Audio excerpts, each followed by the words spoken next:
Mga kapuso, nakapangutana ba mo sa inyong kaugalingon kung asa o paon sa mudalhon sa inyong mga pangandoy?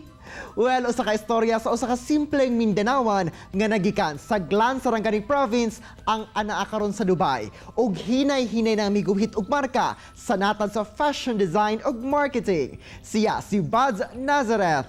Good morning, Sir Buds, ug welcome sa At Home with GMA Regional TV. Kamusta, sir? Hello. Hi, Jel, and gusto na ko mga katakuran. Good morning, at home with GMA Regional TV. Thank you for having me sa inyong show karon. Thank you so much.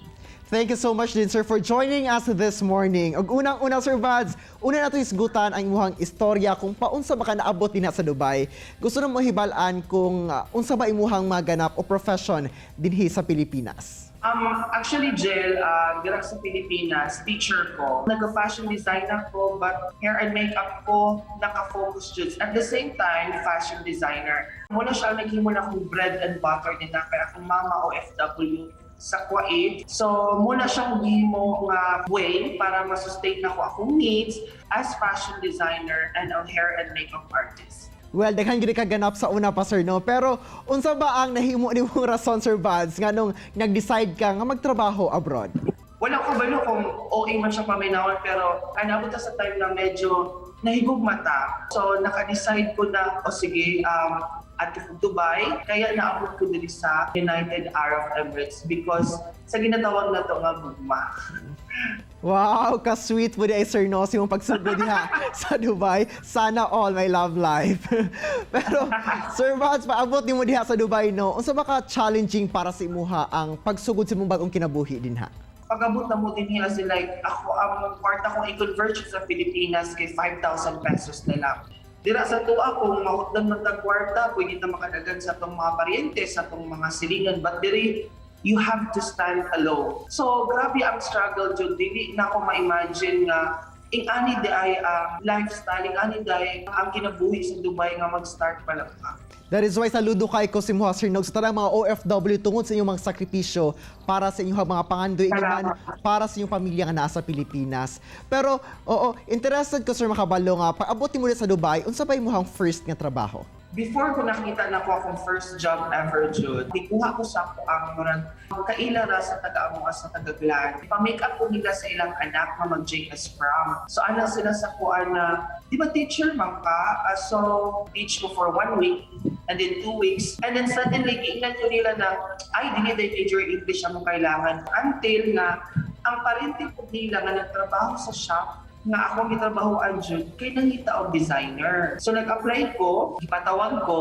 So gipa-design ko nila, wa ko'y papel, wala ko'y ballpen, wala ko'y lapis. So nagulang pa ko og ballpen. So pag-sketch na ako, and then ipa-justify nila sa kuha ang pag-sketch. Pero pagkauma, itawagan ko nila nga balik din ka-interview jud kas mismo sa may-ari.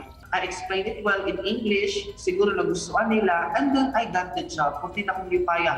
Wow, what a very challenging pero a great experience para si mga sir, no? Nga somewhat at first murag na-reject ka pero nahimo ni siyang murag blessing in disguise nga mas na-discover ang imuhang talento sa fashion design. Pero sir, na along the way, please share with us kung kamusta imuhang experience diha isip mo sa ka-fashion designer na. Na-shock ko, nawindang kay wala ko kasabot. To be honest, kay wala may formal training, wala may formal education about fashion designing. So danan guys sila gi-demand like this, like that, mga tela na para sa kuha din sa Mindanao, basta kay Alpagina, basta kay Sylvie, wala na siya.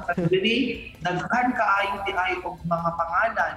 Gi-challenge ko, kahimuon ka na mo 21 ka designs para sa first ever launching sa Ramadan collection.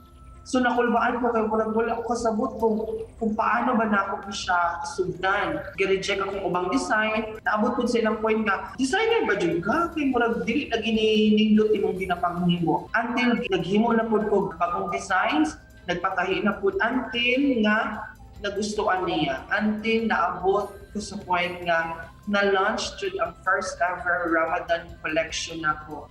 Wow, congratulations, no, si mong achievement diya sa Dubai, Sir Buds. O kinsa na ba ang mga sikat nga artista imuhang napasuot, no, sa imuhang mga obra? First na kung unang di sa ninaan na Rachel kay nakadaot siya sa best model diri sa Dubai. Ang mga sikat na singers din nga araw until ni adto sa Lindsay Lohan. Ang iyang gipili kay two of my designs. Pagkasunod bulan ni adto si Madonna. Pagkasunod bulan ni adto si Lady Gaga. Wow, di gini ka basta-basta og big time di gini ka diya sa Dubai, sir, no? Og deserve gidi mo ang promotion isip mo sa ka marketing director na karon from a fashion designer. Paunsa ba ka nasunod sa mong industry, sir? Og how do you handle the tight competition abroad? Katong point sa akong life gel, abi na akong diretso na until nga nag-close ang shop. So wala ko kasabot kung asa ko padulong na, I built already everything. Nanikamot ko, ni-apply ko gel to be honest of isa ka waiter. Pagkahuman sa ako ang fashion designing. Until nga nahay nag-offer sa ako ang marketing and sales, dito ko nahasa for marketing and sales for 2 years. Now, being marketing director diri sa Dubai, grabe ang competition. But you have to stand. You have to prove them that you're worthy and you have to prove them na kaya niyong makipagsabayan. And with that, sir, sa mga buot nagpagsapalaran abroad, no, unsa ba ang mga kinahanglan pangandaman nila ilabi na karon nga aduna tayo ginakaatubang nga pandemya? Kung gusto ka mo abroad, you have to prepare the totality of yourself.